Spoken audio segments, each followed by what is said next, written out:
Welcome to Flash Core, your sharpest source for daily headlines and deep dives.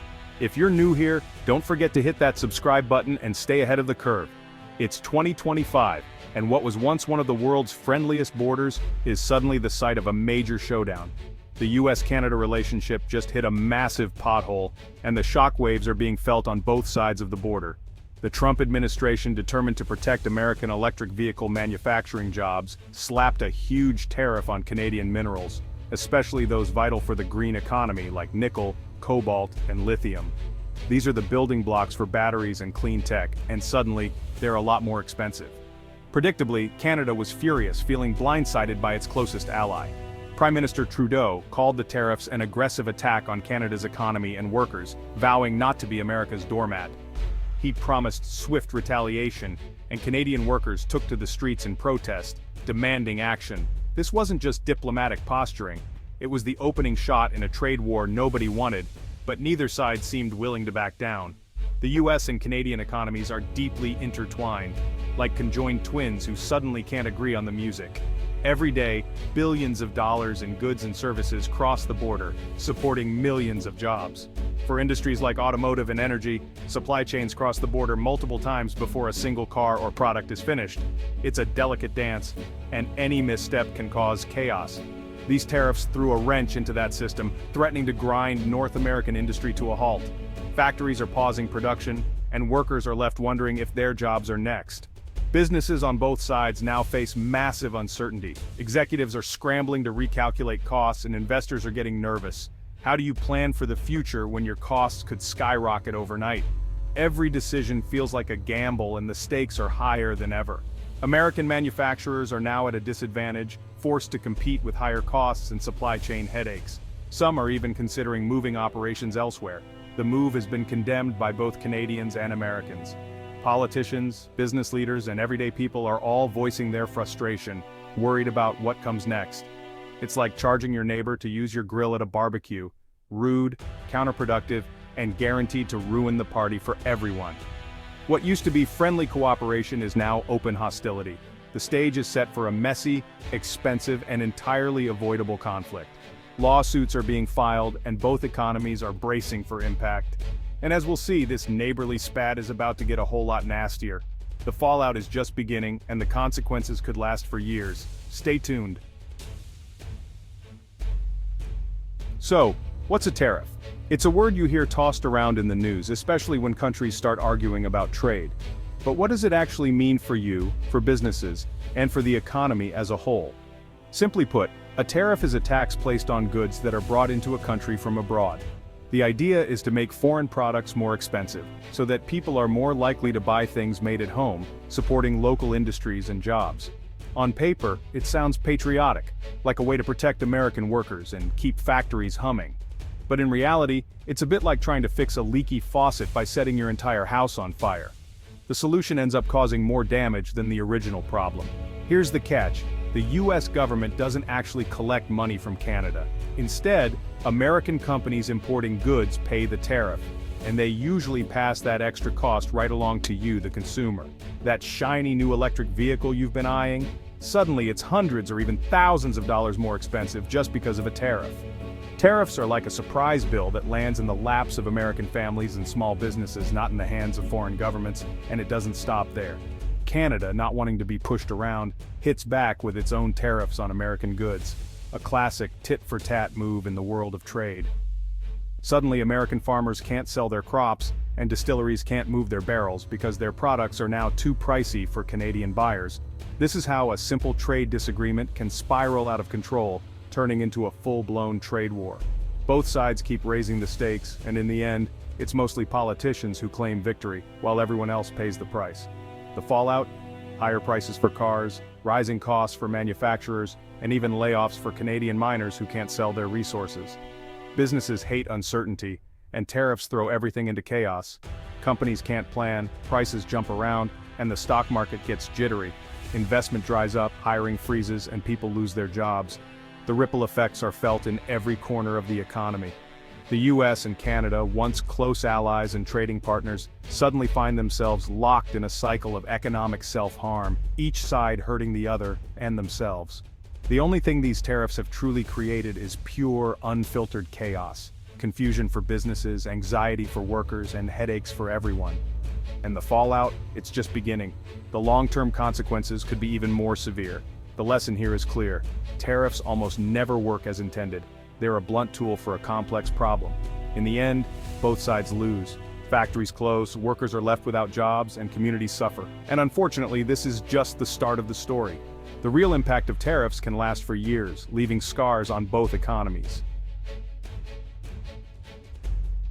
North America's manufacturing power was built on integration, goods flowing seamlessly across the U.S. Canada border.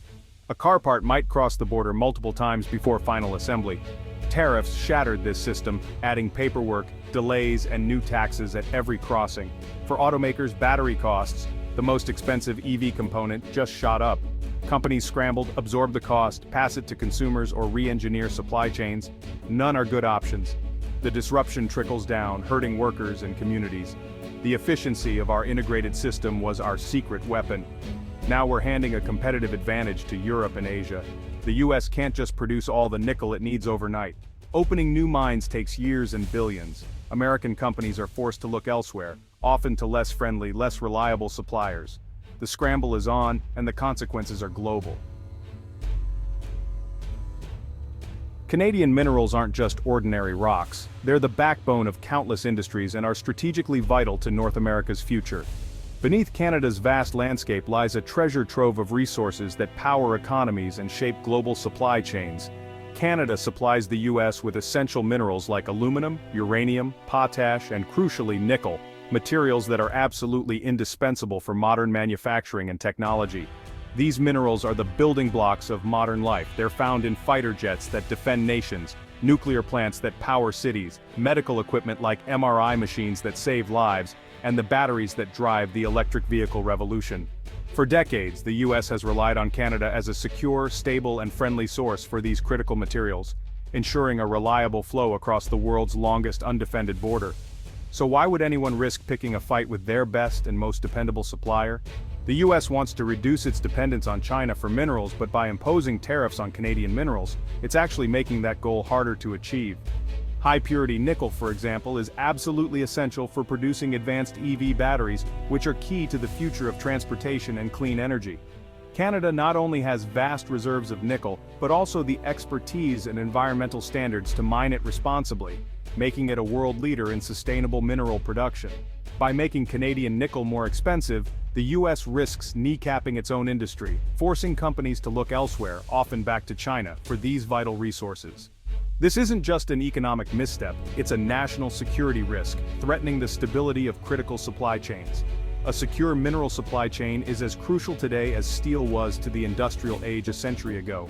Without it, entire industries could grind to a halt. Antagonizing Canada, our closest ally and neighbor, creates a dangerous strategic vulnerability that could have ripple effects across the economy. In the end, this policy not only fails to achieve its own goals, but actually makes the U.S. more dependent on its main competitor. It's a spectacular own goal that could have lasting consequences for American industry and security. Canada's reputation for politeness ended with these tariffs. Trudeau called the U.S. move very dumb and promised a dollar-for-dollar response. Canada rolled out retaliatory tariffs targeting key American products, washing machines, ketchup, whiskey, hitting politically sensitive industries. The message trade war is a two-way street. Trudeau declared Canada would never be the 51st state, rallying the country behind him. Provincial leaders and business groups united in support. The most dramatic move? Canada halted nickel exports to the U.S., the nuclear option. This sent shockwaves through the American auto industry. Canada was done lending sugar. Now, they were locking the pantry. The dispute escalated from taxes to a full-blown resource conflict. Canada showed it was willing to use its strategic assets as leverage. The friendly neighbor was ready for a fight, and the U.S. was caught off guard. Trade wars are easy to start, hard to stop. Trump threatened more tariffs if Canada retaliated, fueling a dangerous cycle of escalation. Canadian provinces considered restricting hydroelectric exports to the U.S., a massive escalation. Imagine higher electricity bills or shortages in New England, all over a nickel dispute. Trade wars bleed into other sectors, causing chaos everywhere. The U.S. was already fighting trade battles with Mexico, the EU, and China.